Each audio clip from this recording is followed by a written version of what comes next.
New COVID-19 variant, which is Delta and Omicron combined, is starting to spread across the globe. Charles Croucher is with me in the studio tonight with the details on so-called Deltacron.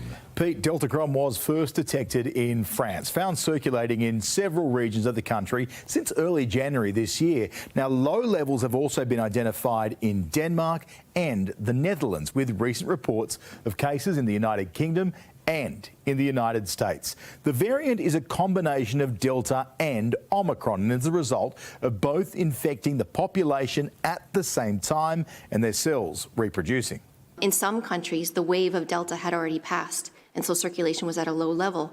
But in other countries, in Europe, for example, Delta was still circulating at quite a high level when Omicron emerged. The World Health Organization says the fusion, referred to as recombinant, is expected, and it's not the first and won't be the last. But the question is, should we be worried about it? We have not seen any change in the epidemiology with this recombinant. We haven't seen any change in severity, but there are many studies that are underway. The virus's surface protein, known as its spike, comes almost entirely from Omicron. So it's thought that global immunity against Omicron through vaccination and infection should work just as well against Deltacron. New South Wales Health says so far, Pete, no cases of Deltacron have been identified here. Good evening. We're being warned tonight to brace for COVID numbers to double or worse within just the next week.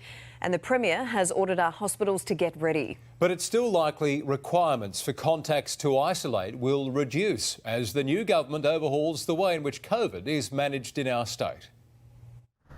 He's moved into his new office, and for the first time, Peter Malinauskas was on the other side of the lectern as Premier, with a clearer picture of the COVID battle ahead. Case numbers, even with current policy settings, are set to escalate in a rather significant way. New modelling shows that by this time next week, cases could surge from today's number of 3,686 to between 8 and 10,000 cases a day. Within a fortnight of that, hospital numbers could again be back between 200 and 300 people.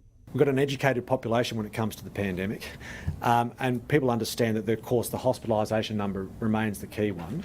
So he's directed hospitals to find more capacity now in preparation. We need to look very carefully at making sure that we can deal with all of those admissions. Our Chief Public Health Officer says the sharp increase in cases is being driven by the lifting of major social restrictions 2 weeks ago, the new, more transmissible Omicron variant, and the booster shot take-up still sitting below 70% of those eligible. We were looking for much more like 80 to 90% of people having had that third dose. The Premier's ordered an urgent review of how SA's booster program can be sped up because as cases rise... Unfortunately, the expectation is that we do have an increase in the number of deaths as well. But again, that third dose of vaccine is life-saving. And yet isolation and quarantine requirements could soon reduce because a rise in case numbers will likely see South Australia's stringent close contact rules again cripple business. The Premier today disbanding the COVID-ready committee. Key recommendations on the state's next steps will now instead be made by an emergency subcommittee of Cabinet. National consistency should be something that we all gravitate towards as we move through new phases of COVID-19. That Emergency Management Council will meet for the first time on Friday morning. It'll be chaired by the Premier himself and include new ministers who'll be sworn in the day before.